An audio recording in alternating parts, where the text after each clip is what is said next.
सभी साथियों से कि आप आगे से खाली करवाइए ना, बोलिए ना। सतीश जी, संजय सिंह जी, कृपया मंच पर। रामा सिंह, संघर्ष करो। सतेंद्र बाबू ने भी हमें रामा सिंह, मैं निवेदन करना चाहता हूँ मंच पर तमाम साथियों से कि मंच पर बुजुर्ग न मानेंगे जिनका नाम रखा रामा विचार मंच के माध्यम से रामा सिंह जी आपके पास पहुंच करके अपनी उस बात को कहना चाहते हैं। सिंह जिंदाबाद, रामा सिंह जिंदाबाद।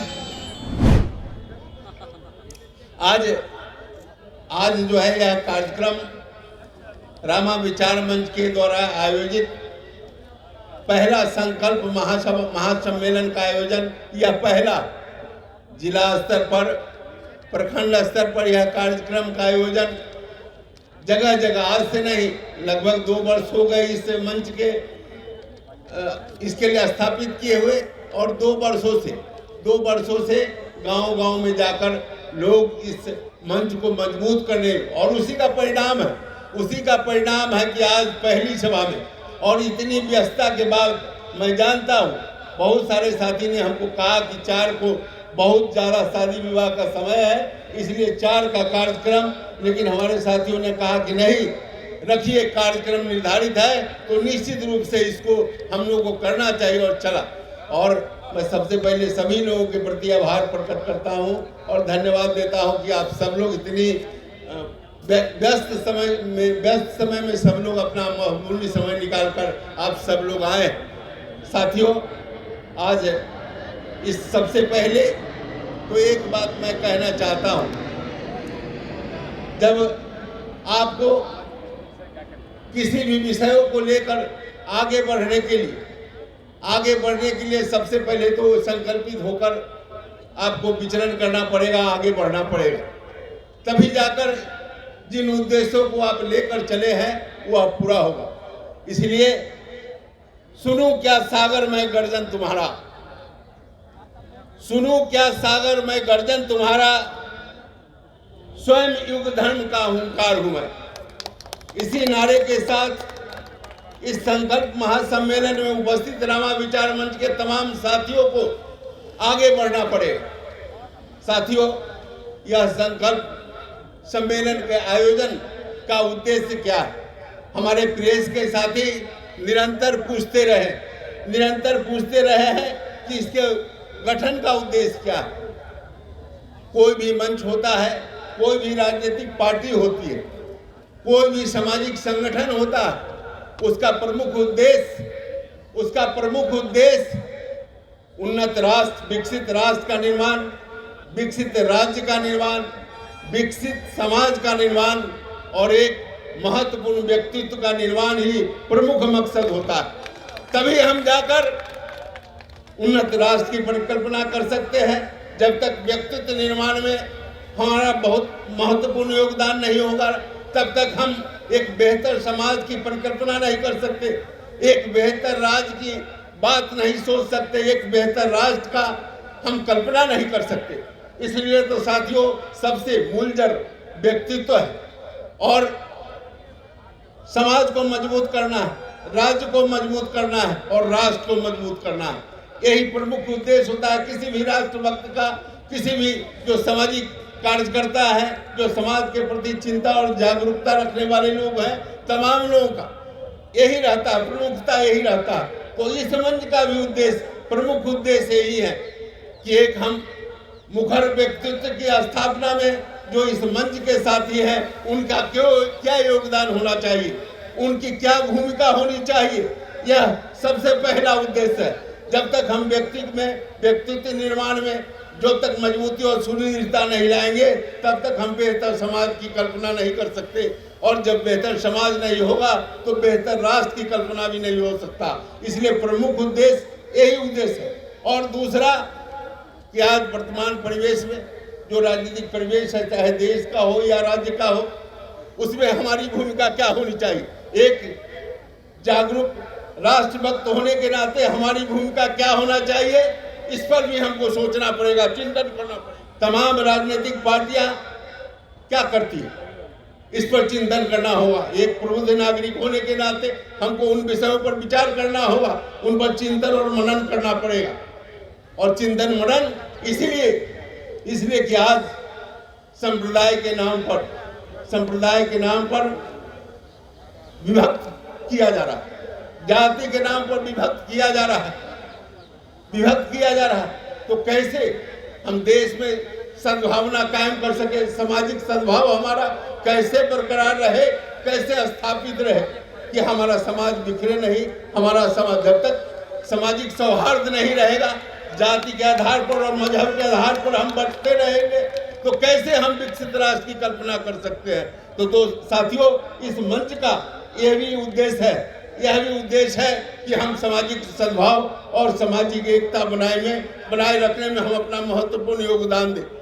आज हम समाज को सबल और निर्बल व्यक्तियों की, आज हम क्षत्रियों की, हमारे तमाम साथी भाई मृत्युंजय जी ने और बहुत सारे साथी ने कहा, निश्चित रूप से क्षत्रिय शब्द है वह रक्षा के लिए है, सामाजिक एकता के लिए है, न कि समाज को विखंडित करने वाले लोगों को प्रश्रय देने के लिए है। इसलिए साथियों मैं कहना चाहता हूँ, आज बहुत सारे हमारे यहाँ पे आए, हमारे समाज के लोग यहाँ पर इकट्ठे हैं। मैं कभी भी जाति की राजनीति नहीं किया हूँ, कभी भी संप्रदाय की राजनीति नहीं किया हूँ। आज उसी का परिणाम है कि तमाम लोग हमारे इस मंच पर हैं। हैदर भाई भी हैं, शशि भाई भी हैं, अरुण यादव भी हैं और तमाम लोग, आज मनोज ठाकुर जी भी हैं। आपको तमाम लोग हमारे इस मंच पे उपस्थित हैं। संजय जी हमारे सासाराम से हैं, मनोज जी सासाराम से हैं, छोटे भाई सत्येंद्र जी हैं, तमाम लोग इस मंच पर उपस्थित हैं। उसी का परिणति है।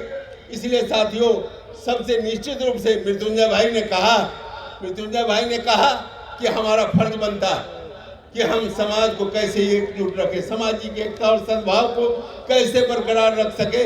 इस दिशा में हम लोग का खास करके मैं अपने समाज के लोगों से अपील करना चाहता हूँ कि आप चिंतन और मनन कीजिए, क्योंकि आप शुरू से आपका इतिहास रहा। आपको यदि कोई अंगुली उठाता है उसकी चिंता परवाह मत कीजिए। कभी आपका स्वर्णिम इतिहास रहा। भगवान राम से लेकर महाराणा प्रताप के वंशज है, वीर शिरोमणि बाबू वीर कुंवर सिंह के वंशज है, और उन लोगों ने इस देश की आज़ादी में इस देश को आज़ाद करने में आपने देखा है कि उनकी भूमिका क्या रही, और सभी लोगों को साथ लेकर चलने का उनमें हमेशा हम लोगों का स्वभाव रहा। तो हम लोगों को चाहिए कि निश्चित रूप से सभी जाति और मजहब के लोगों को अपने गले लगाकर, अपने हृदय में बसाकर और लेकर के चले, और एक मजबूत राष्ट्र के निर्माण में, एक सामाजिक सद्भाव स्थापित करने में हम लोगों की भूमिका अहम होनी चाहिए।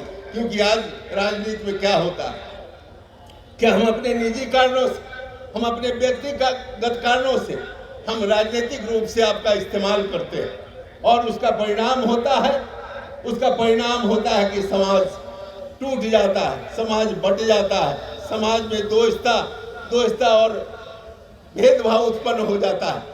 इसलिए साथियों, हम लोग को विशेष जागरूक रहते हुए आज भारतीय संविधान की रूपरेखा के अनुरूप हर व्यक्ति के अपने विचारों की अभिव्यक्ति और स्वतंत्र अधिकार है। इसके लिए लोकमत, जनमत संग्रह की आवश्यकता होती है, और इसको संवैधानिक रूप से लाने के लिए एक प्रखर नेतृत्व की आवश्यकता होती है। तो यह आप तमाम लोगों को इन विषयों पर निजी स्वार्थों में आपका इस्तेमाल होता रहेगा। इसलिए साथियों, मैं तमाम प्रबुद्ध साथियों से आग्रह करूंगा, इस मंच से जुड़े लोगों को, कि आप सब लोग इन तमाम बातों में आप सभी लोग ध्यान दें। आज हम बात करते हैं विशेष रूप से क्षत्रिय समाज, तो आप देखिए कि आपके वंशज महाराणा प्रताप, बाबू वीर कुंवर सिंह, तमाम लोगों ने दलितों, पिछड़ों और शोषितों के लिए काम किया और सभी लोग को साथ लेकर के चला। तभी जाकर आज महाराणा प्रताप का इतिहास है, बाबू वीर कुंवर सिंह का इतिहास। उसके बाद के आप समय में आइए, सामाजिक न्याय की बात करने वाले भी आप ही के समाज के लोग रहे। बहुत सारी बातें पहले हुई है, लेकिन चंद्रशेखर जी जैसे महान लोग, बीपी सिंह जैसे महान लोग, उनको आलोचना का भी शिकार होना पड़ा, लेकिन उसकी परवाह किए हुए जो सामाजिक न्याय का सही रूपरेखा था किसने दिया? आज बाबा भीमराव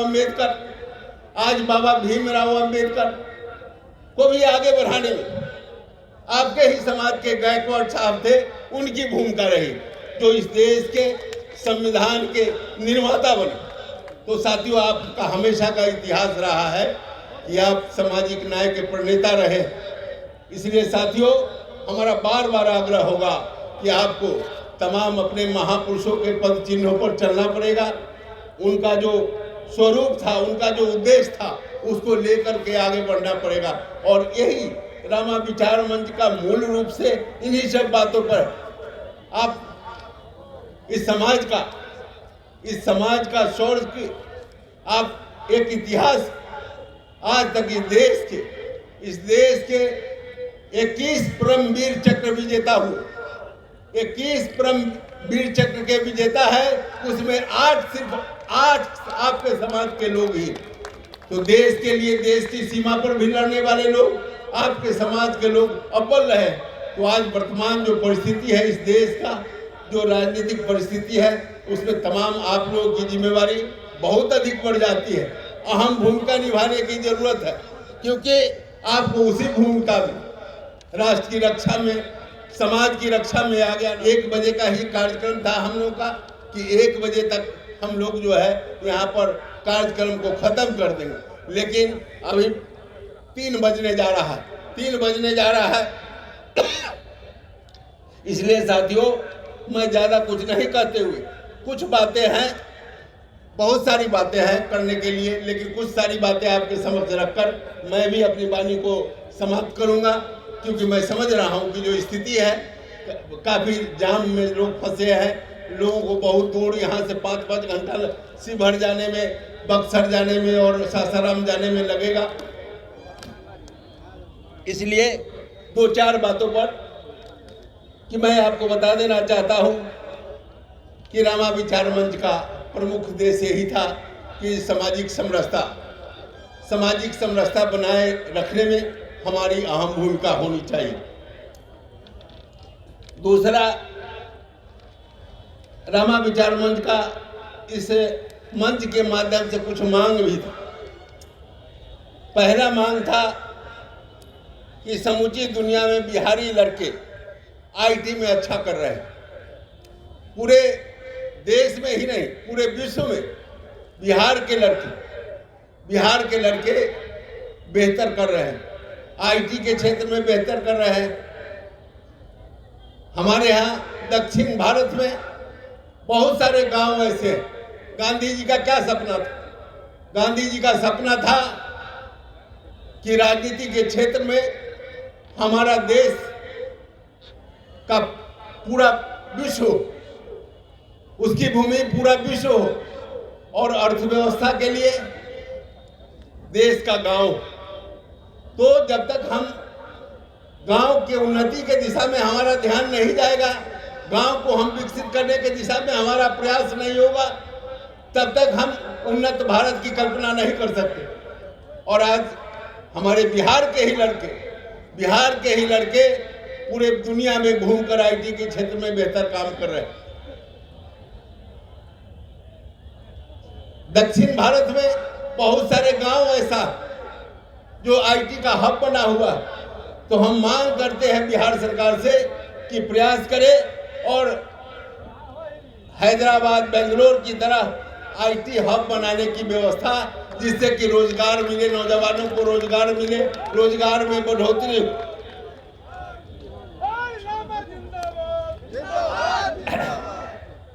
बिहार कृषि प्रधान राज्य है और जनता के लिए रोजगार का एकमात्र संसाधन बिहार में कृषि को सुगम बनाना सबसे पहला व्यवस्था होना चाहिए।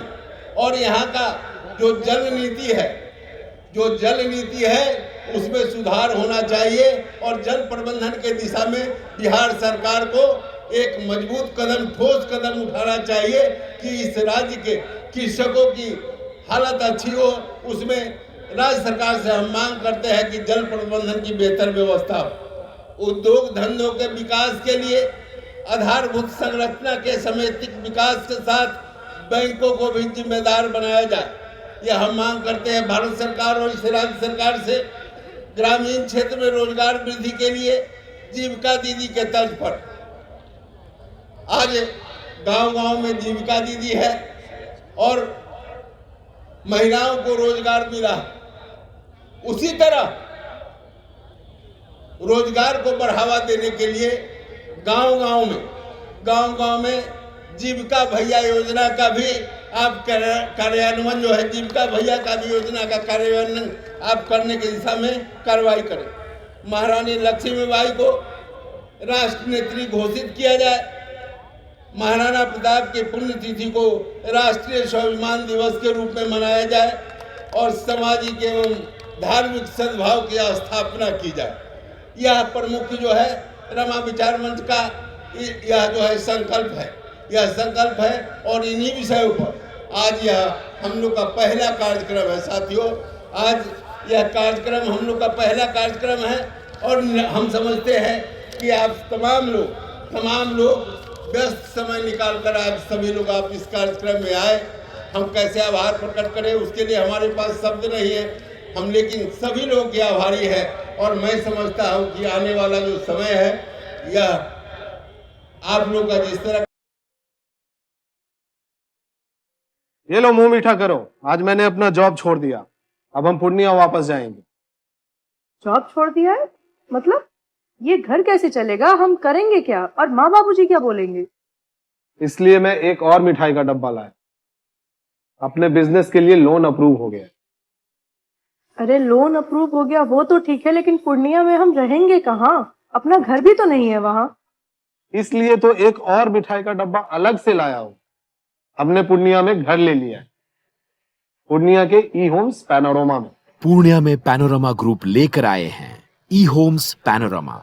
बड़ा घर, आलीशान जिंदगी और अत्याधुनिक सुविधाओं के संग। अरे अब क्यों मुंह मीठा करवा रही हो? क्योंकि हम घर वापसी जो कर रहे हैं। घर वापसी की खुशी पूर्णिया में ई होम्स पैनोरमा के संग। ई Homes Panorama, luxurious lifestyle redefined.